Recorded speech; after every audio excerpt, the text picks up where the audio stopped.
Hi everybody. I'm just making a short video talking about my time spent with making film photos. It hasn't been very long. I have made a ton of images. Not all of them I'm super excited about. Um, and I've been taking a little bit less time to make photos. I still bring a camera with me everywhere I go, but now having a job again and trying to get back into that and feel less anxious and what have you with being around people in that way,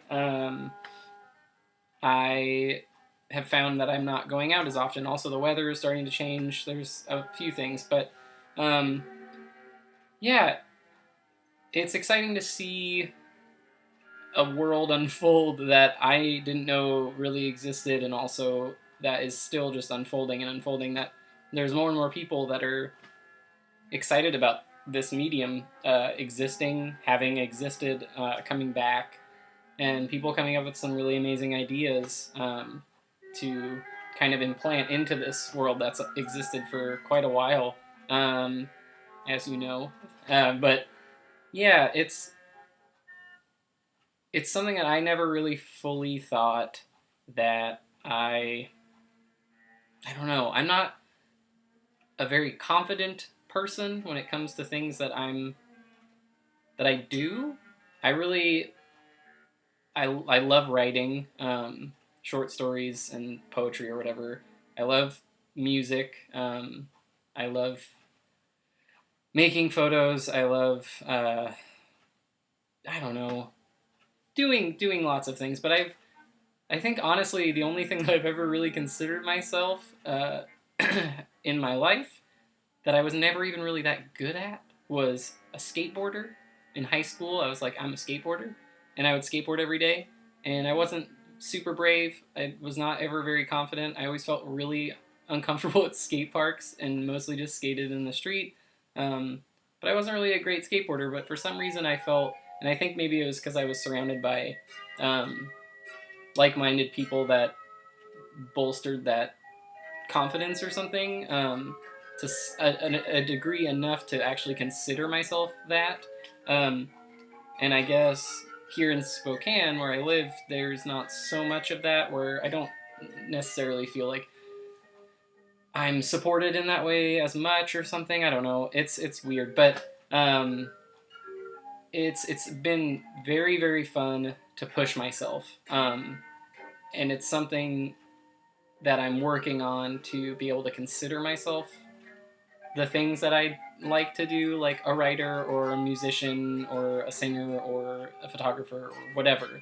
Um, but I don't know. It's just been a very interesting time, and yeah, I've surprised myself in the, I guess, the, not really the trajectory, but just the things that I've found I was really intimidated to try, and they're really simple things, like, I mean, shooting your first roll of film, that isn't in a disposable camera. That you're actually testing your ability to read light, and a scene and compose it, and then hope for the best, and then going home and trying to develop it yourself. And that was super intimidating to me.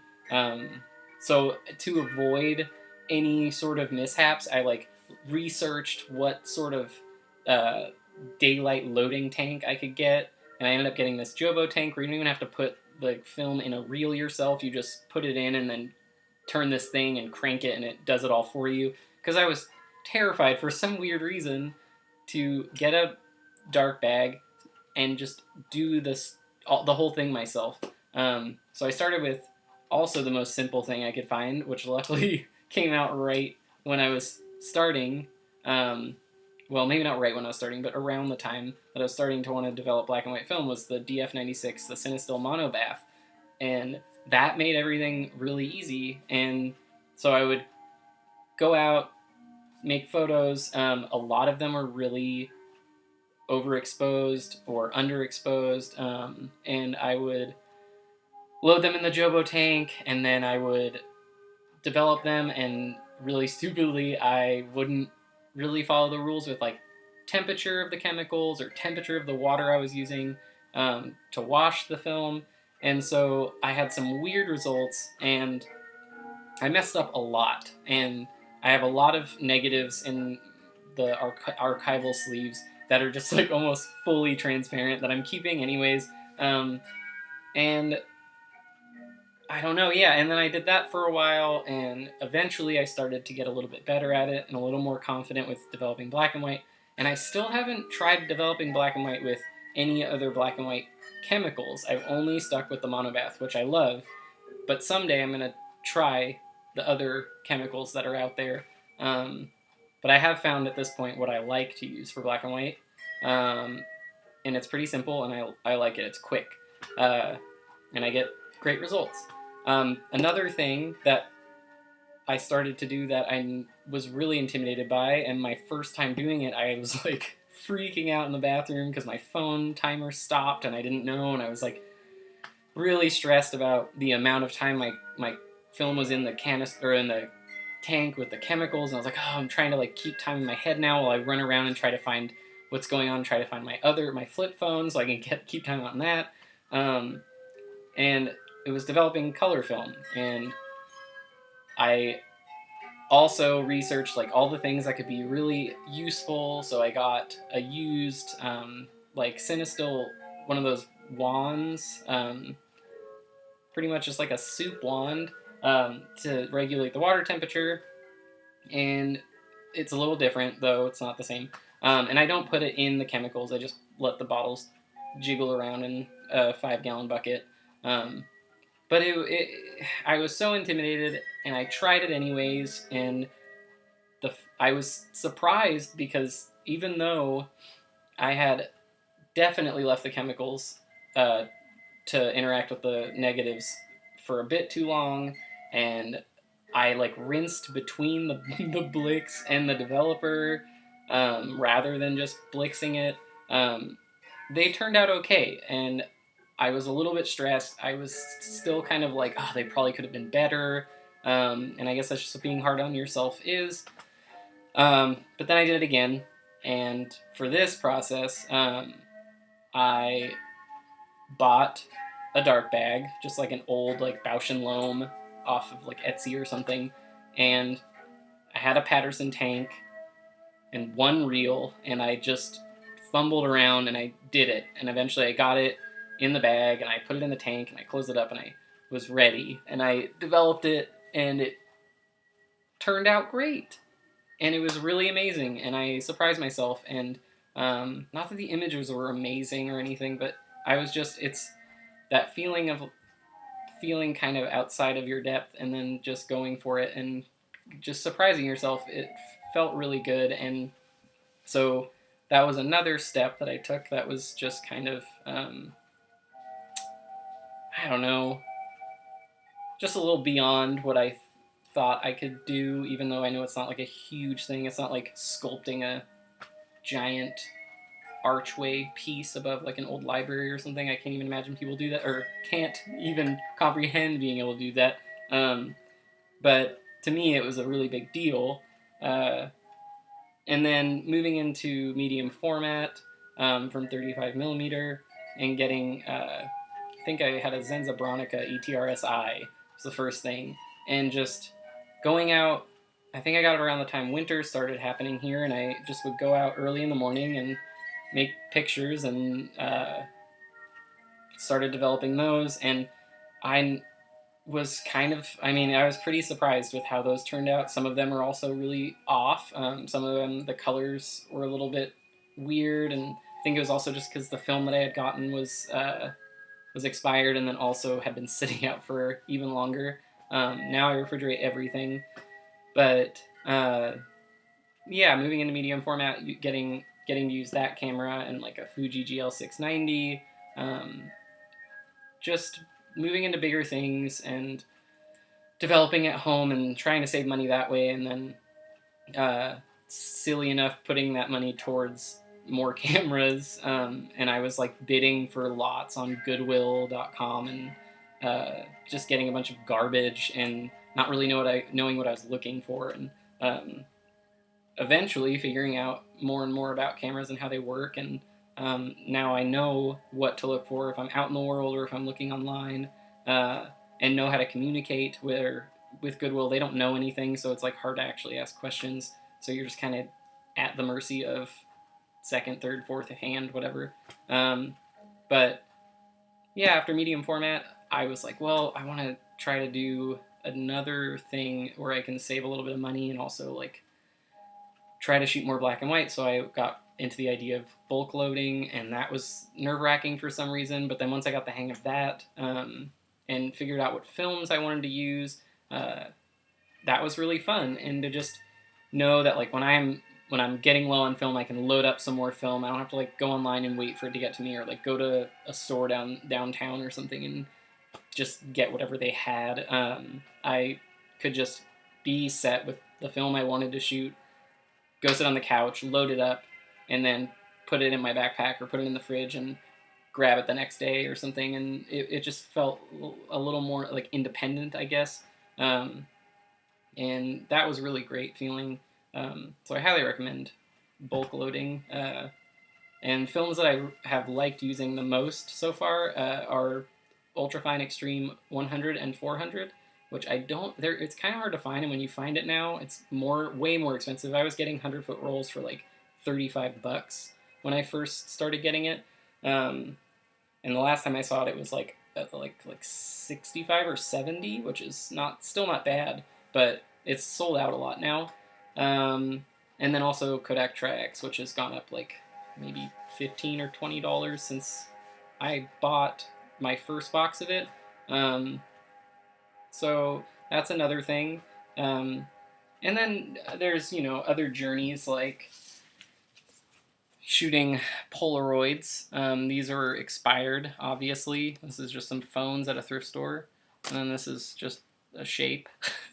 And then Instax stuff, just little things at home, down the street. It's just not knowing what to expect and then kind of surprising yourself is like a good feeling. It makes me feel a little more secure in what I'm doing. And then another big step that I'm still working on and have not been working on nearly as much as I had hoped at this point, but soon enough I'll get back to it, is making prints in the darkroom. And I've only used the resin-coated paper so far, but it's been very amazing. And I've been doing like when I am down there, doing like little tests with certain ways of using the enlarger. And I have like a pretty cheap little enlarger, so nothing fancy.